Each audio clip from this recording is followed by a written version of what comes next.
Hey, what's up, everybody? This your boy Jay Mace right here inside the Time Machine on WAG 103.FM. And on the phone with me, I have 80s R&B group Finest Hours. Fellas, welcome to the Time Machine. Hey, thanks for having us. Was it really the 80s? Wow. Yeah, 80s. It's been like 2 decades, you know what I mean? The hairstyles and the polka dots. Hey, it was the 80s. Wow. All right, now go ahead and introduce yourselves for the people individually. Well, my name is Jamal. My name is Troy. My name is Vaughn, and I think our album was released in 91, actually. 91. Oh, Yeah. 91. But I saw the video for Make That Move. It was on an old tape of my aunt's back in South Carolina, and it had 1989 on there. Well, I think putting us in the 90s takes us from a box cut to a jerry curl. Yeah. I'm sure y'all had the drip juice flowing. We had the box cut and the jerry curl on our With the tail in the back? Yeah, with the the tail was actually in the front. Oh, the tail was in the front. Yeah, That's interesting. But thankfully, I was just a little kid at that point, and the craziest I went in my head was just 2 parts. But I wasn't brave enough to get my name in the back. Oh, man. I wasn't that brave, so I missed out. Now, let's go ahead and get this started. You guys are from Boston, right? Boston? Right. Or, as you say, if you're from New England, Boston. Boston. Yeah, I don't get the accent. But what was it like growing up there, up in Boston, and then seeing what New Edition and New Kids on the Block was doing? Well, growing up in Boston and on the scene of Boston, it wasn't really a music scene. It was more of a dance scene.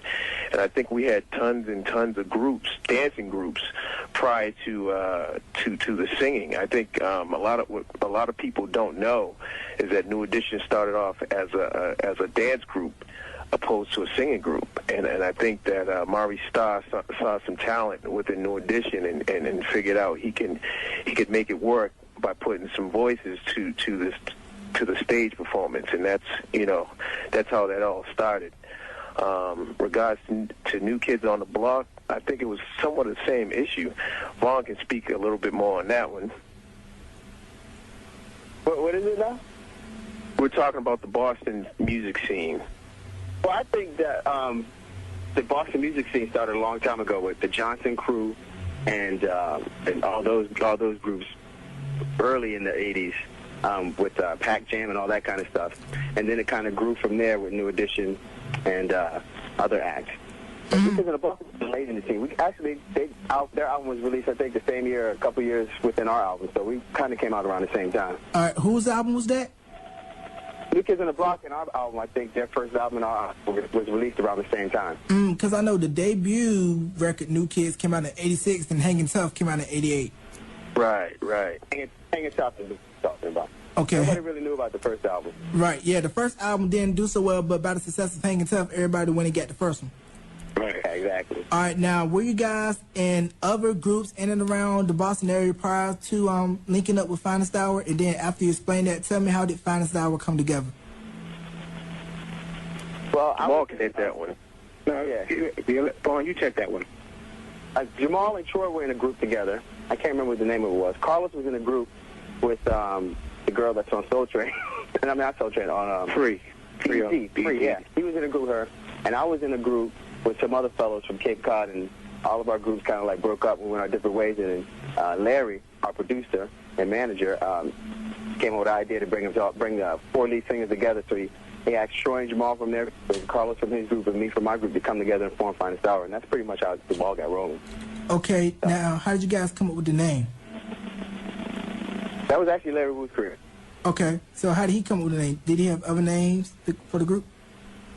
Well, I think he came up with it because he said he wanted us to represent the finest hour of entertainment you can have when you're seeing a group, because usually groups perform 45 minutes to an hour, so we would be the finest hour.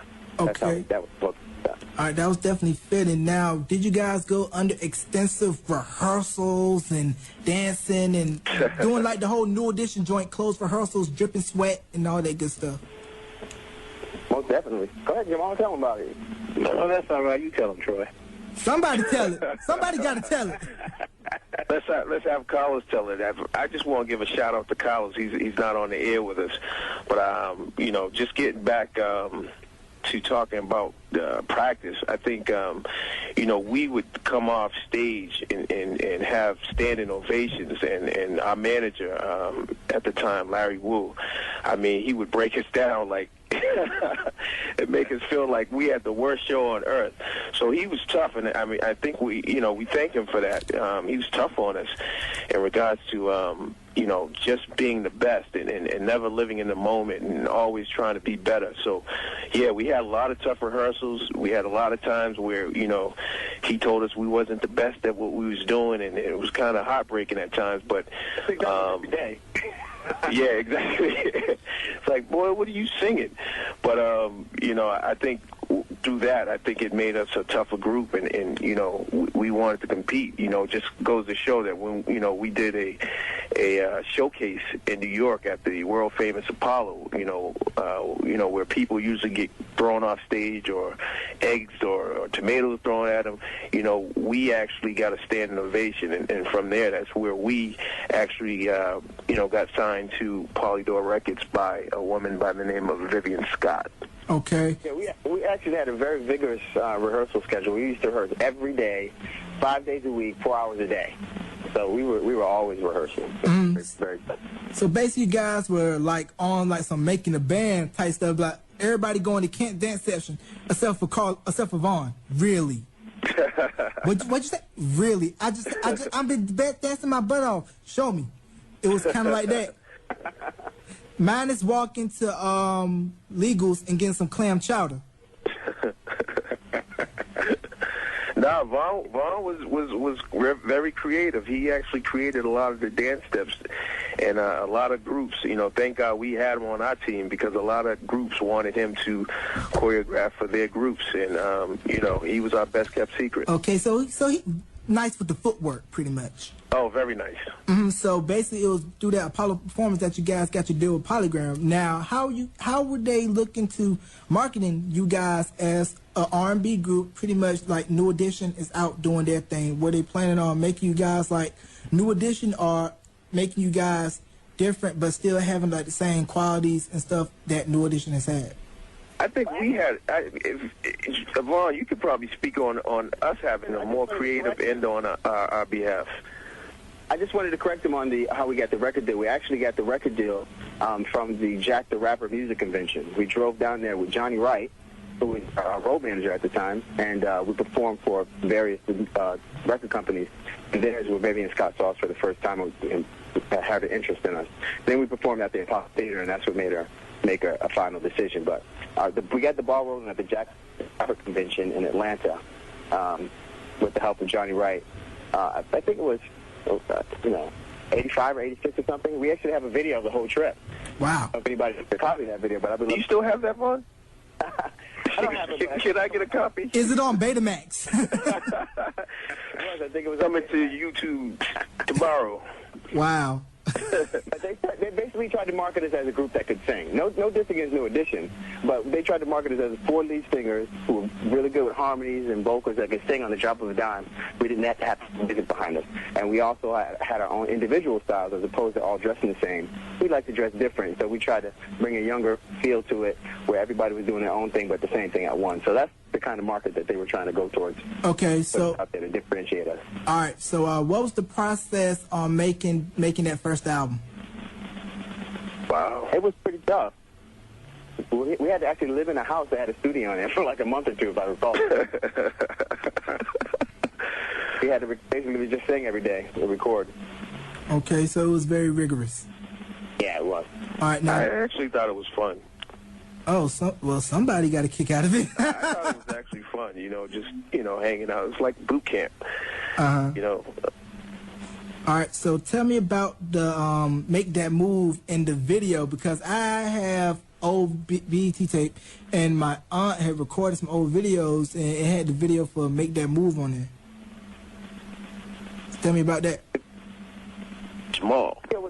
Yeah, go ahead, Jamal. You talk. Go ahead. Well, I think the video was an awesome opportunity. I think they flew us down to Nashville, Tennessee, put us up in a hotel, and it took about 2 days to shoot. And basically, the concept was colors and boxes and performance, and with the pretty young girls. And it was the first time that we all got all the makeup, and we enjoyed the taping. And I wish we could just do it all over again. So basically, it was a fun time. Oh, yeah, it definitely was a fun time and a great experience. I didn't know it took so long to do one 5-minute video. Wow. So basically, you guys are kind of like, when is this video going to be over? I got other things to do. I want to hit up room service. I want to get on my Zach Morris car phone. And no, they kept us away from room service after a trip to New York. Oh, so y'all tell them about that one, Jamal. So somebody ran up somebody ran up the bill? Yeah, we were in New York. We ran up the bill at the hotel. Who done it? Well, we learned a lesson like that. Who did it? A lot of virgin pina coladas and shrimp. Somebody was balling. Right, put it on my tab. Then somebody came in the room and be like, who did this? We're going to rehearse right now. Yeah, Red Company was upset with us about that. Yeah, Polygram. We are not paying for this tab of shrimp, caviar, and other accessories. And what? Wait till you get a hit. Yeah, and who ordered this movie for $4.99?